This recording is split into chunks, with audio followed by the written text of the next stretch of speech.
All right, it's the trade everyone's been looking for, the PLD trade. So the Pierre Luc-Dubois trade from Winnipeg Jets to the Los Angeles Kings. So let's just jump right into it, boys and girls.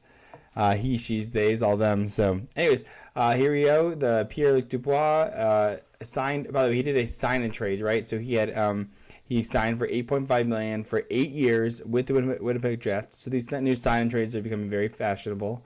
Happened with Damian Severson with the New Jersey Devils to the Columbus Blue Jackets, as well as Matthew Tkachuk last year when he went from the Calgary Flames to the Florida Panthers. So this secures the contract is taken care of. So he signed an $8.5 million deal with the Jets and was immediately signed or sent over to the LA Kings. So you can see there's a bit of a money save. Actually, the Kings are taking a little more of a cap hit, but they are moving out Alex Iafallo, who's more of a cap dump for them. So we're going to break down this trade. So let's go right into it. Jump over to Pierre Luc Dubois, like I just told you, $8.5 million for 8 years, and you can see most of this contract. And this is where I like to look at it, just as a nuance thing. And I won't spend too much time on this. But you can see that the contract is mostly front loaded. So it means that most of the money is paid out at the start while it's good. And you can see there's a no movement clause, right? So you can see that the cap hit is above or is below the salary for most of the years. You can see for these 4 years right here. And then it progressively goes down so that he costs less. So that in this later half right here, when he has a modified no trade clause, if they decide they want to move him out or they feel like it's not a good click with the team or they just want to change the scenery or something like that, they can move him a little more easily where they need to, which is why they has the no trade list and all that jazz. So it's a good smart move by the people who are writing the contracts over at the LA Kings. So let's jump into his stats real quick.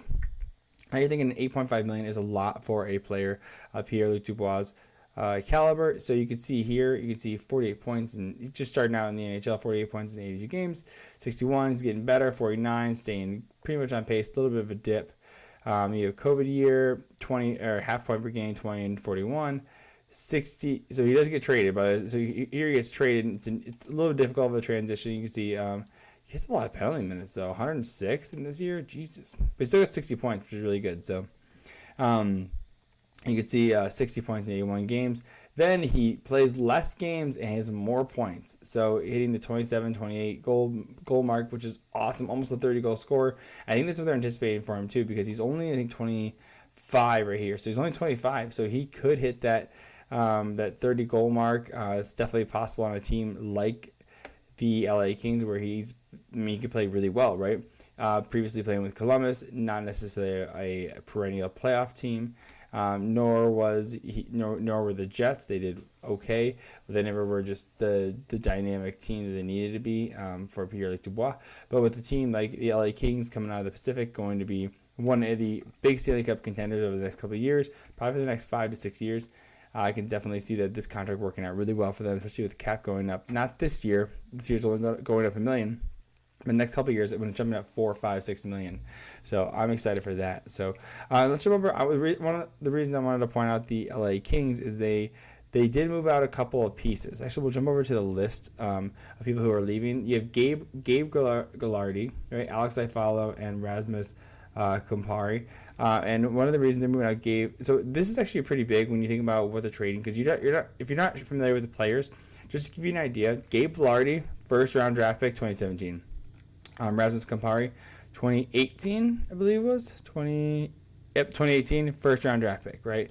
So you could see that he's doing well. I mean, like those are essentially two first round draft picks, former first round draft picks, because the thing is the Winnipeg Jets don't want futures. They don't want futures. They want current young prospects that are going to be breakout candidates who are young and they can build around and be long-term solutions to the team, right? If they want draft picks, they could get those, but they want players because they want to continue to contend, and they think their window's still there.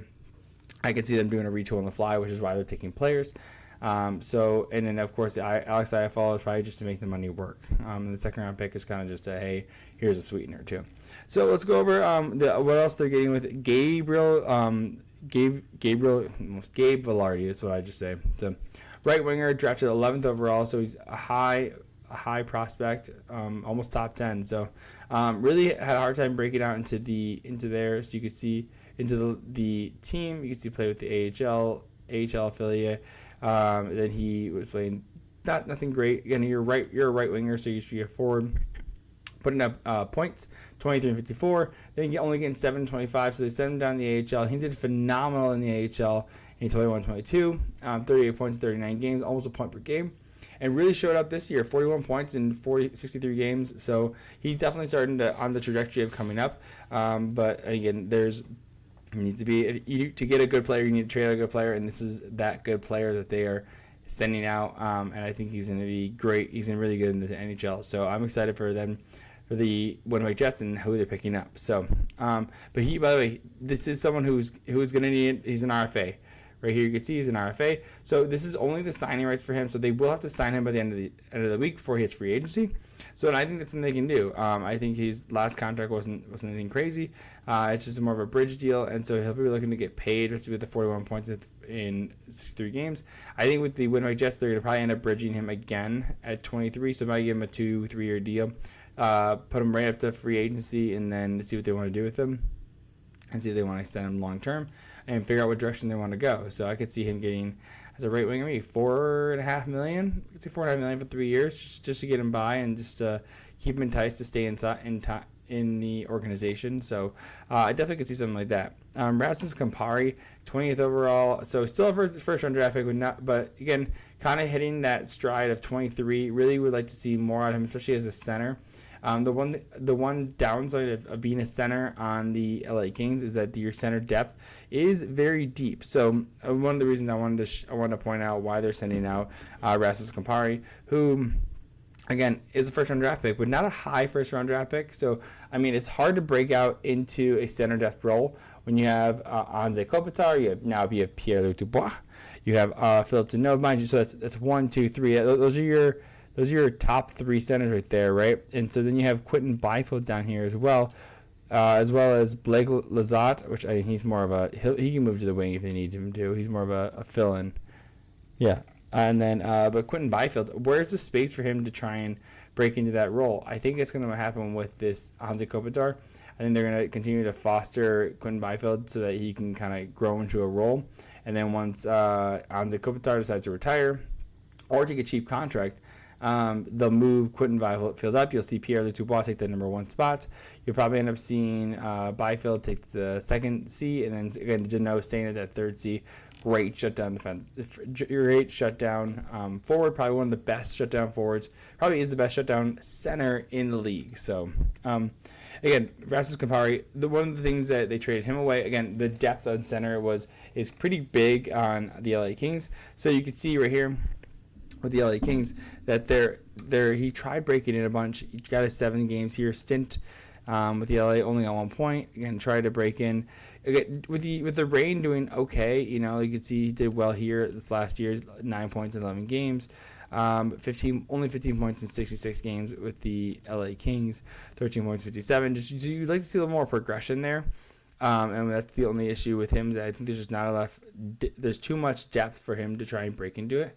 So I think this is a great opportunity for him to say, "Hey, I want to be a player. I want to really step up." And so sign a contract, get a bridge deal, show him that you're worth the money, show him that you're worth the trade, and then break out into a spot and make sure you actually make the lineup, and you are trying to show that you have the capabilities to be a good center in this league. So.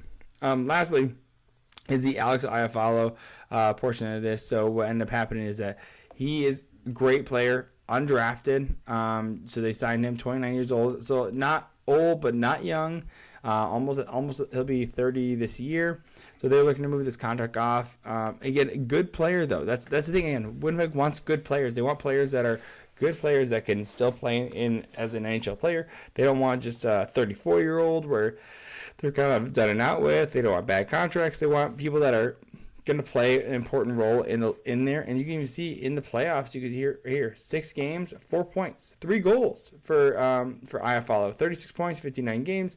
I mean, this guy can put it up. Look, he's almost a half a point per game player, and especially last year he was. Almost last 2 years he's been. Last 3, 4, Jesus Christ.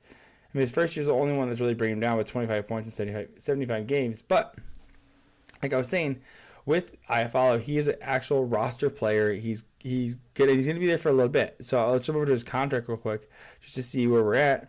He's making $4 million. So again, this is a cap dump for the LA Kings, but he's also a roster player. So I think this is a lot high value for the Winnipeg Jets.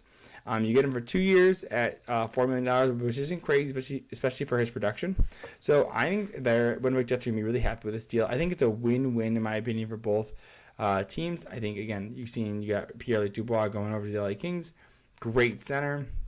Again, you're bringing in some young players, some young blood to continue to be continue to try to be a playoff team and continue what's happening with his core, with Gabe Vilardi and Rasmus Kampari. And Iafallo, got a roster player to be able to help guide these young players into a position where they can be successful. So anyways, let me know what your thoughts are on this trade. I thought it was a win-win.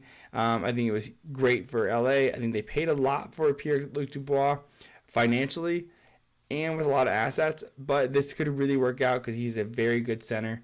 And he could be, if this ends up working out, it could work out really well in the LA Kings' favor. And I think it was time for PLD to move on to a different location. And I'm excited for the retool that Winnipeg Jets are doing. And I'm excited because I think this is a great start. Especially, I'm curious if they end up moving Hellebuck because he doesn't want to sign there long term. I'm curious on the assets they'll get back for him as well, and see if they can make it into the playoffs this year with those assets. So anyways, hit like, subscribe, comment, and love you. Bye.